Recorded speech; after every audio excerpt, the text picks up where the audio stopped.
Promesse biblique du jour. Que veut dire regarder à Jésus? Lisons dans Actes chapitre 1 versets 10 à 11, il est écrit: « Et comme ils avaient les regards fixés vers le ciel pendant qu'ils s'en allaient, voici deux hommes vêtus de blanc leur apparurent, et dirent: Hommes galiléens, pourquoi vous arrêtez-vous à regarder au ciel? Ce Jésus qui a été enlevé au ciel du milieu de vous viendra de la même manière que vous l'avez vu allant au ciel. » Non, en restant là, ils n'auraient pas pu accomplir l'ordre missionnaire. Regarder à Jésus ne veut pas dire se perdre dans une contemplation mentale de Jésus, selon la technique de la visualisation. Regarder à Jésus, c'est souviens-toi de Jésus. Dans 2 Timothée chapitre 2 verset 8, souviens-toi de Jésus, issu de la postérité de David, ressuscité des morts selon mon évangile. Se souvenir de sa vie, de son œuvre, ses miracles, sa mort, sa résurrection, d'une manière pratique pour ma propre vie, suscitant la foi pour ma vie quotidienne. Jésus est le même hier, aujourd'hui, éternellement.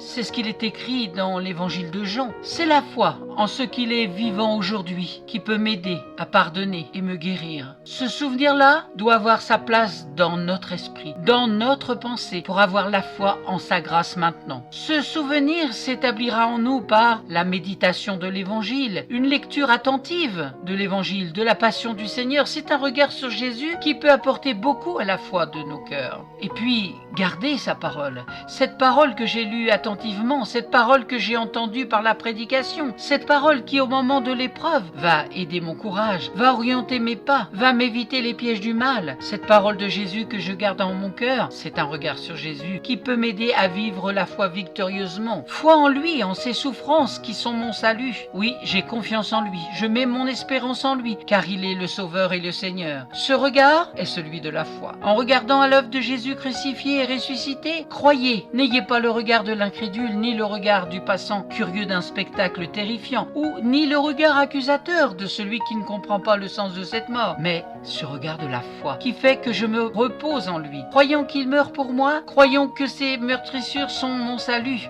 ma guérison. Croyons qu'en sa résurrection, il vit pour moi, pour tous ceux qui espèrent en lui. Ce regard sur Jésus peut être le vôtre si seulement vous vous détournez de vos péchés. Vous détournez les yeux de sur vous-même, de vos problèmes, pour les porter sur Jésus qui est votre Sauveur. Ésaïe 45, verset 22, il est écrit: « Tournez-vous vers moi et vous serez sauvés, vous tous qui êtes aux extrémités de la terre, car je suis Dieu et il n'y en a point d'autre. » Dans le psaume 123, verset 2, « Voici, comme les yeux des serviteurs sont fixés sur la main de leur maître et les yeux de la servante sur la main de sa maîtresse, ainsi nos yeux se tournent vers l'Éternel, notre Dieu, jusqu'à ce qu'il ait pitié de nous. » Jésus est vivant, il est ressuscité. Il nous a dit: « Je serai avec vous jusqu'à la fin du monde. » Dieu est avec nous en Jésus-Christ. Faites appel à son Esprit Saint afin qu'il touche votre cœur et que vous soyez convaincus de sa résurrection, parce qu'il veut vous toucher. Cherchez l'Éternel pendant qu'il se trouve.